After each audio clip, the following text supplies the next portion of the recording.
Welcome to the Fright Lab. I'm Lucas Yoakum, and with me tonight, as always, is the co-producer who always brings back the mother load, Joseph Wren. Joe, are you ready for the new age of podcast enlightenment? If you want to stand on a hill and tell me that this is in any way a new age of anything surreal or psychedelic horror, I'll listen. I'm not going to agree by the time it's done, but I'm willing to give it a chance, just like I gave this film a chance many years ago at a local late-night grindhouse production. Shout out to Destroy the Brain. And Andy told us up front, most of you are not going to like how this film ends. And I don't. But I sat through it. If there was ever a definition of you have to watch the whole movie before you can complain about it, this might be my definition. So, before we fall too far in, I want to make reference to something. Every so often, someone popular but kind of divisive, like Stephen King, makes a really valid point about something within the world of horror.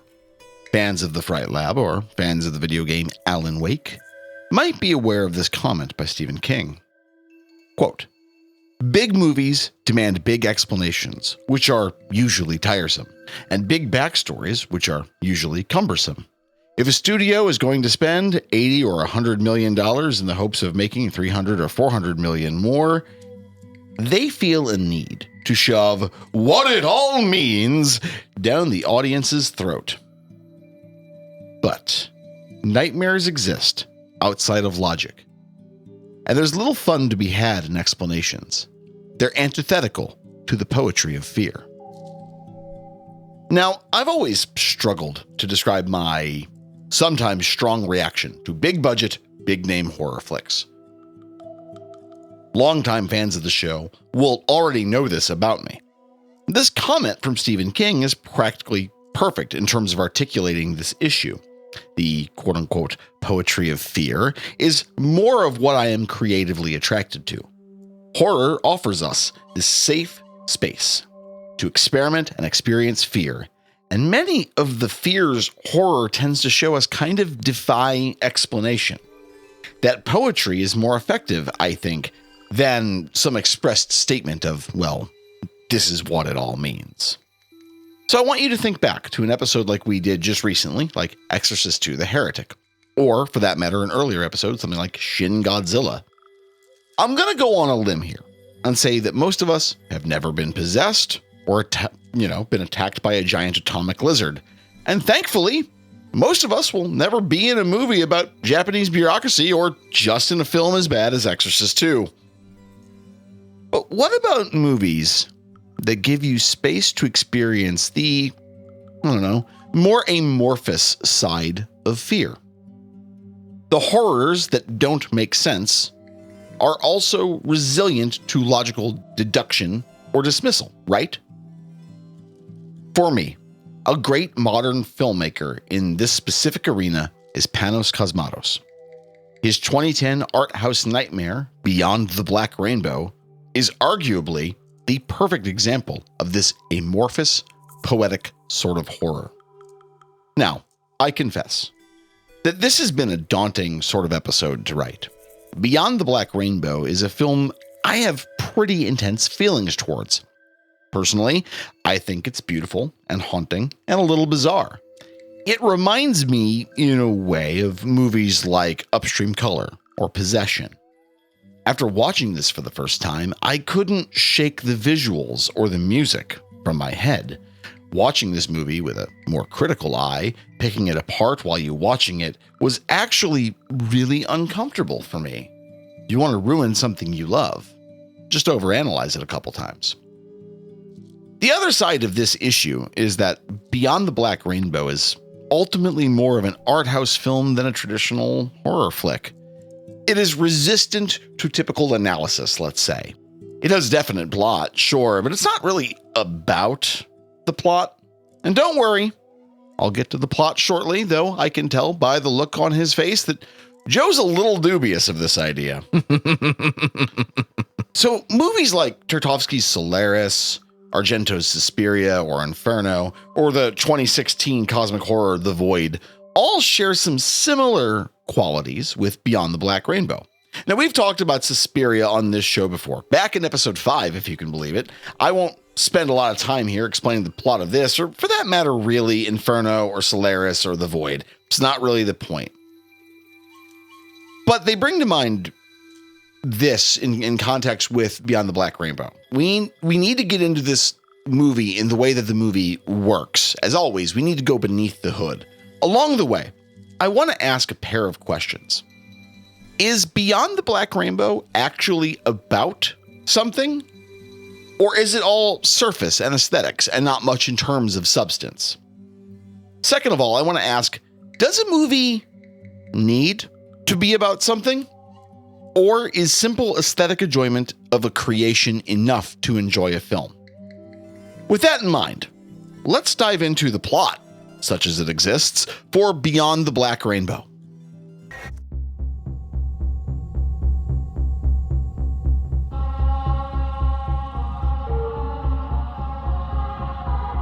Hello, Lana. How are you feeling? You look tired today. Have you had any headaches? And you don't know who you are or what you are?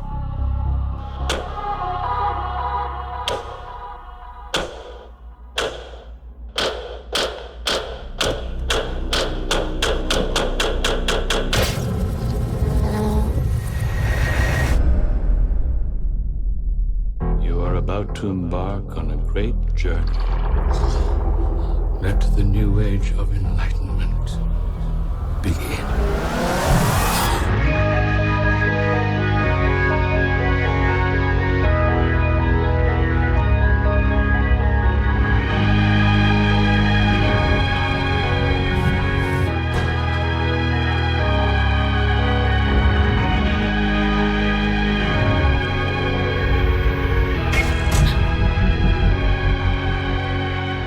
Very good. That's very, very good. You know, this is always the highlight of my day.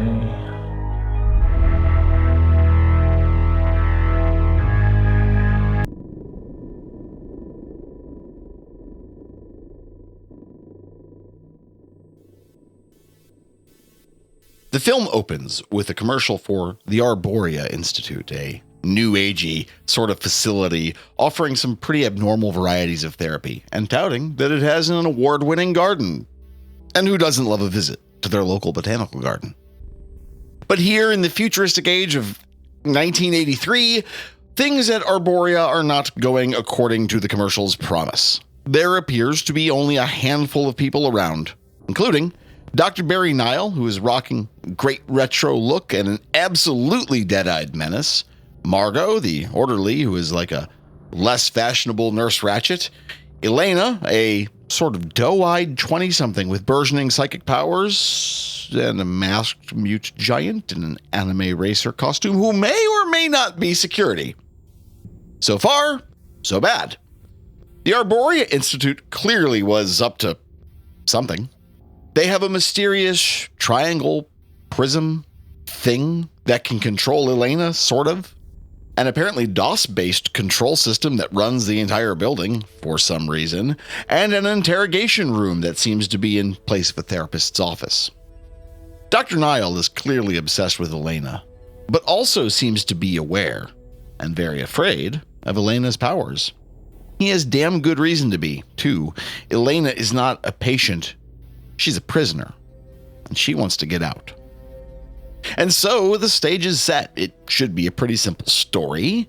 Elena has to escape and not be caught by Dr. Nile, since it's obvious he's going to do something awful eventually.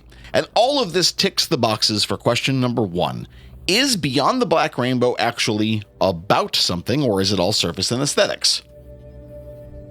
Well, sort of. It's sort of about something, I guess. I just don't think it's that simple. So, despite the presentation, Beyond the Black Rainbow is commenting on the journey of a young woman escaping what amounts to a non-consensual therapeutic relationship. There's a lot to be said about the inspirations of this film, and I'm not just referring to its overall appearance or aesthetic style. This movie is deeply indebted, albeit in a cultural sense, to characters like Dr. John C. Lilly. For the uninitiated, Dr. Lilly was a neuroscientist. This comment is from a National Library of Medicine article called On Modified Human Agents, John Lilly and the Paranoid Style of American Neuroscience by Charlie Williams. If that title doesn't give you like a little bit of a chill, it should. So, quote, he studied science at Caltech before training as a doctor at Dartmouth Medical School. Hoping to pursue a career in research rather than as a clinician, he transferred to a course at the University of Pennsylvania, where he graduated with a medical degree in 1942. During the Second World War, Lilly took up a position at the University of Pennsylvania on behalf of the U.S. Air Force, where he carried out research on the physiological effects of high altitude. End quote.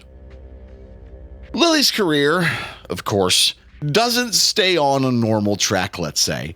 Over the course of the 1960s, Lilly became more associated with characters like Timothy Leary than anyone in the, like, quote-unquote, orthodox world of cognitive studies, let's say.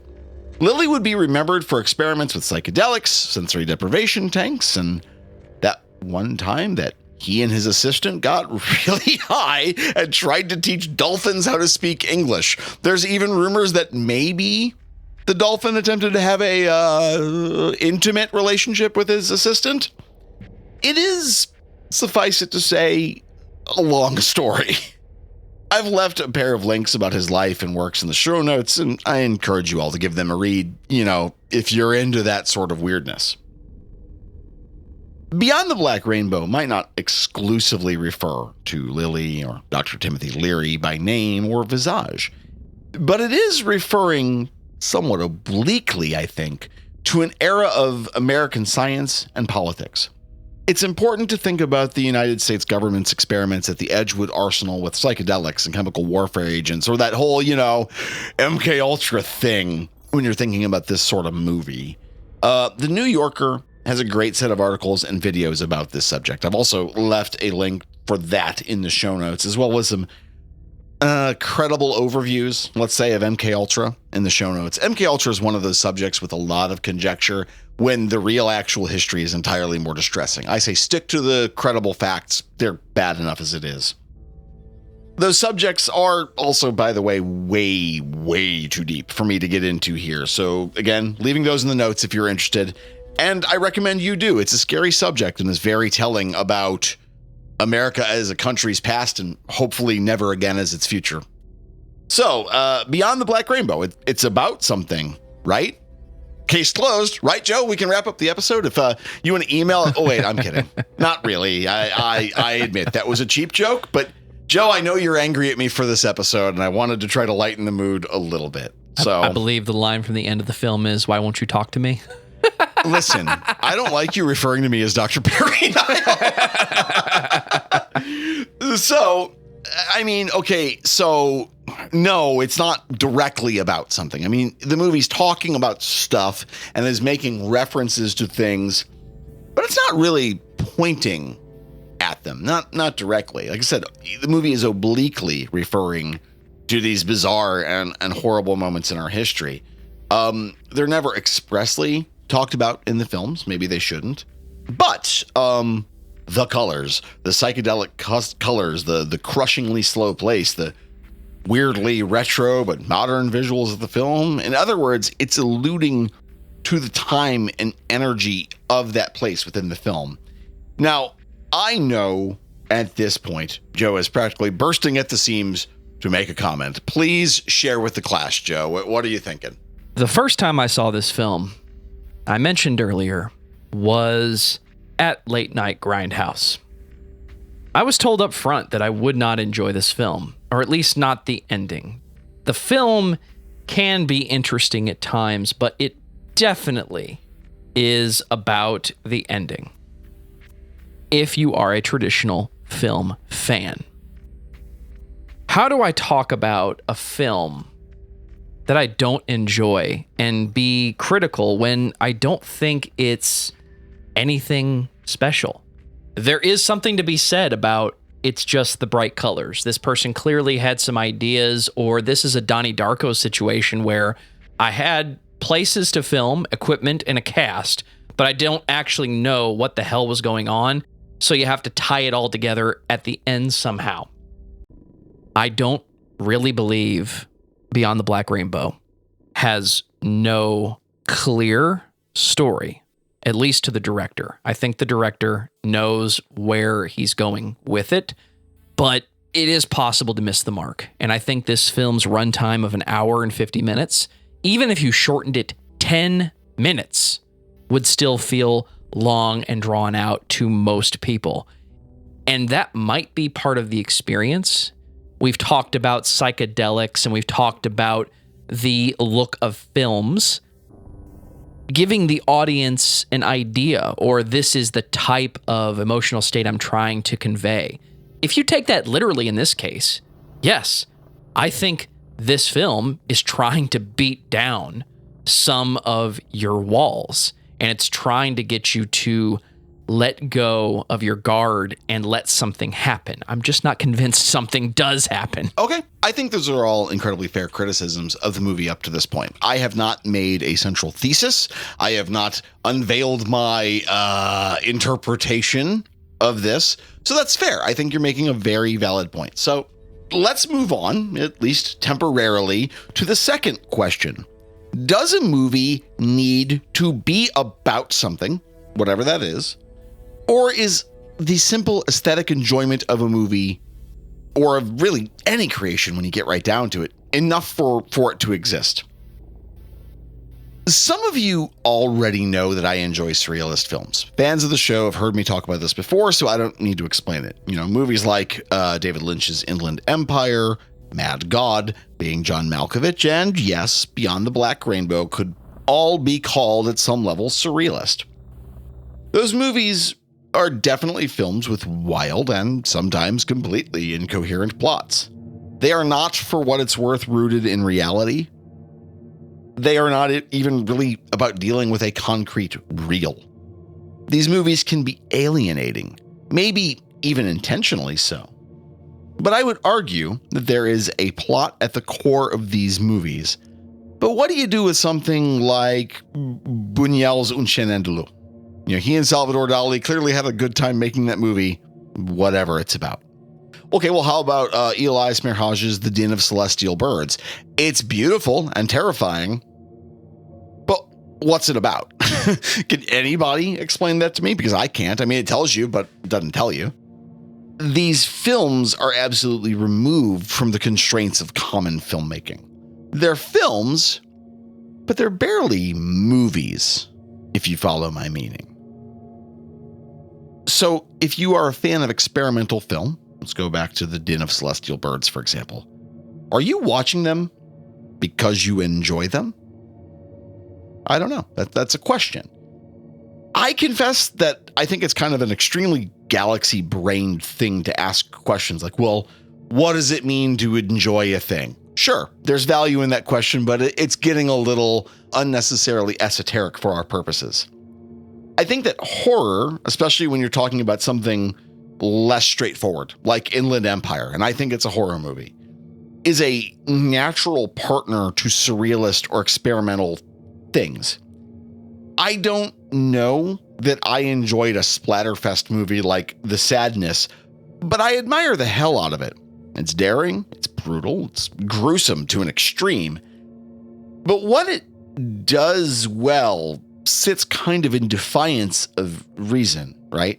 It's intentionally awful to a degree, and that degree makes it hard to call fun in any traditional sense. But we can agree that its extremity is somehow brilliant in its repugnance. So, I mean, are we going to say that The Sadness is about anything? It has a plot, but is it about anything?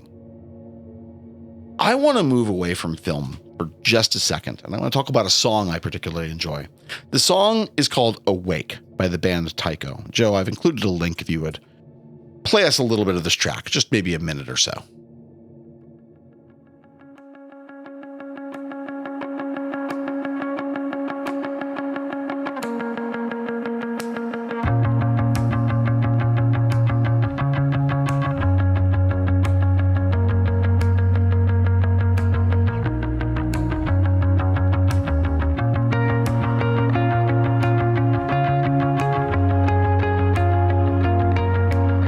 Tycho is an instrumental-only band. I've heard their genre described as post-rock, but even I confess to not really being clear as to what the outermost constraints of that, what that means.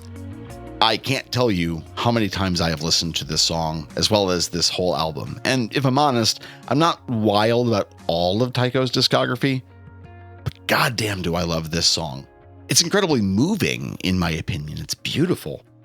But with no lyrics to latch onto, no vocal styling or effects, for some reason, this thing can be hard to grasp, hard to hold on to. And I get that. But I think if you are touched by this particular piece of music or something by bands like Mogwai or Godspeed You Black Emperor, you understand what I'm about to say. There is such a thing as pure aesthetic enjoyment. Even if you're not reading into the, deeper lore or the deeper message, if you're not reading what a band is saying this album is about and you're just listening, you can enjoy a thing purely for its aesthetics. And I think you can enjoy a movie like Beyond the Black Rainbow for its aesthetics more than its plot, or vice versa, or whatever. I do think that if you love purely instrumental music or movies purely because they are aesthetically pleasing or tickle some prefrontal cortex part of your brain, then you get what I'm saying here. This is also just kind of an ideal point to call upon the score for Beyond the Black Rainbow by Sonoya Caves. It's brilliantly spacey and spooky. I've actually used this score to help me focus on writing Fright Lab scripts more than I care to count. The score sort of encapsulates that element of the film. Tune in and listen. It's streaming kind of everywhere. You also don't have to really sit and decipher its meanings. You know what I mean?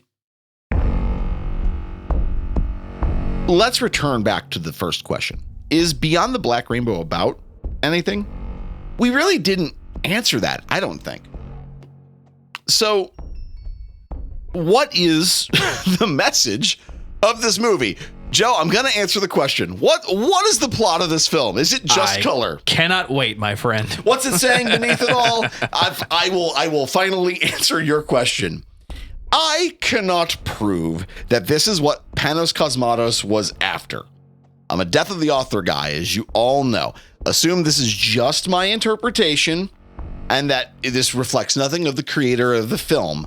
Also, spoilers ahead. Future Joe, will you let our audience know where they can skip to avoid the spoilers? The screen goes white and red and yellow many times. That's not the spoiler that you want? No. Nope. It's more orange, first of all. Don't lose your momentum. Right. So, the next section of the Fright Lab contains spoilers for the film Beyond the Black Rainbow. If you're looking for the whistle hidden inside level 3, skip forward to 25 minutes and 36 seconds. For me, the ultimate thing, the full realization of the story, happens on screen for roughly less than a minute. Nearing the end of the film, Elena is making her great escape from the Arborea Institute. She's been through all sorts of insanity up to now, and even I have to admit a scene that made me go, the hell is that? But, again, if you know, you know. She's nearly free. She comes through an entryway into a break room. It reminded me of the break room of a Walgreens I worked at when I was a teenager. Banal, normal, far removed from the wild psychedelia of the interior of the Institute. Up until now, you've only seen the interior of the Institute, a weird dream sequence, a small amount of moody driving sequences, the inside of Dr. Niles' home, which also isn't exactly normal on its own. It's basically like you've been drinking Robitussin for the last 3 hours. But the break room at the Arborea Institute looks like the break room that all of us have used at some point, up to the music that's playing in the background and the uncomfortable looking furniture. I think my grandma had that couch actually at one point. And here's the secret of the Arborea Institute and of the whole world surrounding this film. The message, if you will. Elena might be a psychic of some variety. It's never expressly said, but it's shown that she has some powers. And Dr. Nile might be something of a monster psychiatrist serial killer in the waiting. Both of them inhabit an otherwise normal world around them, though. And as the final confrontation of the film shows, everyone is forced to still adhere to some baseline, objective universe type rules. In this case, gravity and the tensile strength of bones. I won't spoil that, but when you see this movie, you'll understand. The ultimate point that this movie is making is that no one is in total control of the world, and there are always ways to navigate out of situations, no matter how big and how small. It's almost a stoic message, you know? Unless you're dying, things can change, and we all follow the same baseline rules. Everyone's mortal, everyone's made of meat, everyone has to have food, and everyone has to use the restroom. It's simple. Yeah, I get that. Maybe even shockingly so, and maybe even too simple for such a wild film. But I also think it's a valuable, powerful thing to consider. And when you consider the size of the cast, the relatively small amount of locations it's shot in, a simple message is actually kind of appropriate, you know? That's your thesis. That's my thesis, yeah. That is what you're going to say this hour and 50 minutes of whatever the fuck is trying to say this whole time. Yeah, exactly. I mean, I think that Dr. Niles believes himself to be some demigod or some demon or something. He has some sort of power in this institute, but in reality, he's just as flawed and mortal as everyone else. And Elena, despite her abilities, she's still like a 19-year-old girl who just doesn't want to be cooped up in the situation she's in. She clearly recognizes it's fucked up and unhealthy. So she breaks free and gets clear. Well, I have to applaud you for coming up with a different interpretation than what I've heard. I've heard more than one over the years, and the favorite up until now was the perspective argument that what you're watching is not what these two characters are experiencing or what they fantasize about perceiving. Okay. Most recent Joker film, Folie à Deux, talks about fantasy and the effect of that. But it's actually what the two characters imagine the other is doing or thinking or experiencing when they are not around. Huh, okay. And that is equally not interesting to me in execution, because I don't think this film is a bad film. I don't even think it's a good art house film. I think at best it's trying to beat me to death with the runtime so that I can let go of my film watcher expectations and experience the very simple plot device at the very end. But it's trying to get that idea through your head, similar to Elena's character. I'm in this box, and the onslaught, the therapy, the analysis never goes away because I can't physically move. It's like Donnie Darko in that way. You had a lot of footage and you didn't edit enough of it out to still get the point across. There are sections of this film you could delete, and I think you'd still come to this same conclusion that you have come to. I disagree entirely, and I'll explain why. I think you're correct that this movie bludgeons you for like an hour and 45 minutes, and in a way, I think there's a desire, because it has a cast, it has a crew, it has a set. It's very easy to be, well, this movie isn't about anything, because it is so intentionally obtuse and psychedelic and kind of cyberpunk in a way. I think people want to treat it like it's Pink Floyd's Live at Pompeii, right? They want to treat it as you just go and you just enjoy the colors, man. And it kind of fails at that, because no one's going to complain about Pink Floyd Live at Pompeii not having a plot, right? No one believes that a live concert's supposed to have a plot.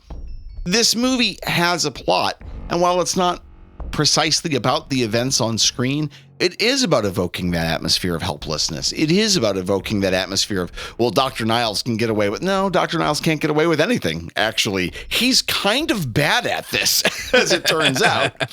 So, yeah, no, I think you're making a really interesting point, though, is that it is a movie that, you know, I think, yeah, I can see how people are arguing about perspective, and neither Elena nor Dr. Niles are actually, you know, what each other think they are. I don't know that I buy that, though. I don't think that the text necessarily supports that. But I also don't think this is a movie, like I said earlier, I think this is a movie that is hard to talk about in any objective sense because it is so weird and offers you so little. What little you do see is contradictory or inconclusive in a way. The giant anime racer character, the Sentient, as it's called. What's its purpose? I don't know. I have no clue. At no point does it offer us any real meaningful explanation. We can take a look at the word sentient and ask, what does that mean? Well, you could argue that, you break it into its component parts. Sentio, that is to say, relating to the senses, presumably. My Latin's a little rusty. My Greek's not any better. But also not, that is to say, an explorer, someone who is exploring the possible, exploring senses. Well, why is it a 7.5 foot tall giant in an anime racer costume with the face of a fetus? Why? Fuck you. That is very often the reason of the films that we end up watching. I do have to argue against myself and say, if this was a film by David Lynch, we would all think it's brilliant because what's the giant thing there for? Well, it's Lynch, so it's there for a reason, even if we don't get it. It's like the giant head inside the Black Lodge. Sure, yeah. And that's an interesting question because I want to talk a little bit about Panos Cosmatos as a director, just a little bit, not terribly long, because he's kind of an enigma, and I think he likes being left that way, and I rather don't blame him. The most we know about him is that he makes movies, and his dad was George Cosmatos, who directed Tombstone. It's a great film. Yeah, I mean, you can see where some of his chops come from. It may have run in the family a little bit. Audience, I want to peel back the curtain for just a second here. When I told Joe that I wanted to do Beyond the Black Rainbow, he audibly groaned at me. I know that Joe is not really a fan, and I've got to give him a credit, man. He's really been a trooper about talking with me about this movie, and he is clearly visibly annoyed that my thesis was not some overwhelming thing. I feel that my thesis was brilliant. Perhaps he agrees or doesn't. I don't know. I also do just want to point out that I did do Leslie Vernon. I did Behind the Mask. There's a difference. Leslie Vernon is fucking brilliant and you love it. Okay, so I don't think that Beyond the Black Rainbow is like a perfect movie. Most movies aren't. I say that about damn near all the movies on the show. Is it a perfect film? Most of the time, nah, it's not. It is definitely a first-time feature-length movie from someone. It shows. I get it when people say that it's a little long and a little ridiculous. Joe said it's overlong by about 10 or 15 minutes at minimum. And yeah, okay, maybe. I don't agree, but yeah, sure, maybe. I think Panos Cosmatos' second film, Mandy, is damn near perfect. It shows off a lot of the same kind of aesthetic stuff that Cosmatos is clearly fixated on throughout Beyond the Black Rainbow. Think about it. Polished steel weapons, black leather, imagery that looks like a nightmare lava lamp, as well as black hallucinogenic goo. It's all there. And when people tell me that they don't like Mandy, I get that. It's a hard one to like. It goes all over the place. It's fairly extreme in a couple of spots. But Mandy is less a movie you watch and more a movie you experience, even though Mandy definitely has a clearer, cleaner plot than Beyond the Black Rainbow. Not every piece of cinema should be challenging or surreal. As much as I like weird movies, not every movie needs to be a mess, Most movies are far, far more rooted in reality and traditional storytelling. I mean, it might make some things just kind of pedestrian, but they kind of need to be, right? That's probably a good thing, ultimately. But I will make my stand here. We do need weird, vague mindfucks as much as we need linear, direct, concrete storytelling. Some people want to turn off their conscious mind with a Rambo flick, and who am I to judge? But me, when I want to turn off my mind, I turn off my mind with movies about black hallucinogenic goo and spooky giants in anime racing costumes. Give me creepy organ music. I want geometric shapes that control the consciousnesses of everything in a building. I'm a simple man, Joe, and my dear audience, I want these very simple things. It's not the worst idea. We have talked about this many times. Today is no exception. There is something to be said for sit down, watch the movie, eat the popcorn, drink the beer. Yeah. Even if you don't like the film, and there's more than one film I can think of where you just will not sit and watch it, but given the right circumstances, you'd put up with it one more time. I mean, if it's on in the background, yeah, sure. Absolutely. And we mentioned Mandy on the last episode, talking about The Exorcist 2. I think I made a comparison to 8mm and the surreal idea of an investigator going deep to find the answer to his questions. And Mandy was not the first time Nicolas Cage played that character. Not even the second time, depending on your view. But Nicolas Cage isn't a deep investigator in Mandy. He's just an absolutely traumatized logger with access to smelting equipment and a badass soundtrack. And that idea of the story doesn't end well, but this is what the character goes through. You mentioned Rambo. Last Blood is not a good story. I didn't assume it would be. It's 100% what happens when somebody Rambo cares about gets killed. Okay. And he finds out after going to look for that person. And what does Rambo do? He picks a fight so that the people that killed that person have to come fight him so that he can go first blood on everybody's ass. He can do the John Rambo thing. Absolutely. But we watch it because it's Rambo. We forget, at least for a little while, that the reason this character's in this position is because somebody died who wasn't supposed to. Mandy's the same way. So I think Mandy is what Beyond the Black Rainbow is trying to do with its imagery. Counterpoint. It's not, and we don't watch Rambo movies. You are so angry at me right now. Well done, sir. Well done. I know. With that in mind, I don't think this is the worst film ever. The worst film ever is on my screen. I'm not even going to say the word, but actually I think I have to.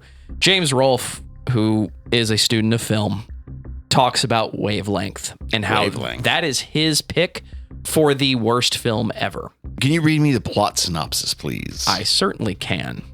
Claimed by some to be one of the most unconventional and experimental films ever made, Wavelength is a structural film of a 45-minute long zoom in on a window over a period of a week. Very unconventional and experimental indeed. Anyone who uses that much punctuation in a film synopsis is hiding something. I haven't sat through this film. I won't. I think James said it best. The film, I think, is trying to teach the audience about what happens on screen and what happens. It's trying to teach you about perspective. It's trying to teach you that when something is not on screen, does it still exist? The problem is it uses very offensive soundtrack to get you to that point. The kind of soundtrack, Lucas, where if I said, watch Beyond the Black Rainbow, but you have to have white noise in your headphones, take that to the furthest point. This very annoying electric sounding pitch is 20 dB too loud, but you have to listen to it while you watch Beyond the Black Rainbow, and it gets louder while you go. So is it successful in its execution of trying to teach you about perspective and what happens in the frame? I don't know. I haven't watched it, but I think this film is like that. It's trying to put you in a situation and make you question what part of this is actually part of the movie. If the film has a plot and the end of the movie happens and we are subjected to the same baseline rules like you've pitched in your argument, then the theme of this movie is sometimes psychic bullshit is just people on drugs. I once heard someone say that music is as much about the notes you do play as it is about the notes you don't play. And no one, I mean no one, in this conversation pitched the idea that the movie is about psychic bullshit being just drugs. But I think that's as succinct of an argument as we can have. I still think this movie's kind of brilliant, and Joe kind of wonders why he's done 42 episodes with me as of this point. Just a little bit longer, I might sit down and watch this again with your perspective in mind. Okay. Sometimes you have to do that when you're given a good perspective to at least give something another try. Well, You know what I'm going to say? I'm going to call that progress. You've come a long way in the last 45 minutes, Joe. I've got to give you that or something, or I'm going to feel Fool me once, shame on you. Fool me twice, Dr. Manhattan is still naked. All right, well, with that, what do you think, my dear audience? What are you wanting when you want to turn off your conscious mind and just watch a movie? Are you just content with explosions? Was Rambo Last Blood a good movie? Spoiler alert, probably not. Or do you just want some stoner-ass color movies in your ears? Do you just need to just veg and watch something trippy, man? Let us know. You can always reach us at thefrightlabpodcast@gmail.com. We can also be found at Instagram and Threads at fright_lab_pod. We're also on Letterboxd, Fright Lab Pod, all one word. I swear to God, I'm going to get that updated one of these days. Joseph, let our audience know about our Discord and where they can find your other work. Discord.thefrightlab.com. That is where the conversation is ongoing, and that is where we want to hear from you. Unless Threads is where you want to speak to us, we want to speak to you using Threads. I jest a little bit there because it seems like there's so many options today to have your social media conversation of choice. And that's okay, because we want to hear from you. You heard Lucas say it, thefrightlabpodcast@gmail.com. There are links in the show notes to all of our social media, and your social media of choice is where we want to hear from you. If this is your first episode of The Fright Lab, welcome. I promise I'm much more enthusiastic most of the time than I was today. If this is not your first episode, well, you know I'm telling the truth. Welcome back. We appreciate all of you, and we look forward to hearing from you very soon. But what I need from you right now is take out your phone, scroll to the left, scroll to the right, find the place where you can give the 5-star review or the thumbs up, and let us know how we're doing. We want to hear from you. We want you to join us on our Discord server. We want to keep this conversation going. There are links in the show notes again. If you are a fan of all things heavy metal, you need to be listening to all the podcasts we are creating at discussmetal.com. We talk about your favorite bands, my favorite bands. We talk about heavy metal topics and subjects that come in around the darker sides of metal sometimes. TheDamnitJanets.com. It's getting spooky. Lucas, tell everyone how much we appreciate independent artists and independent media. You know, we're 44 episodes into this show. This is 2+ years of my life.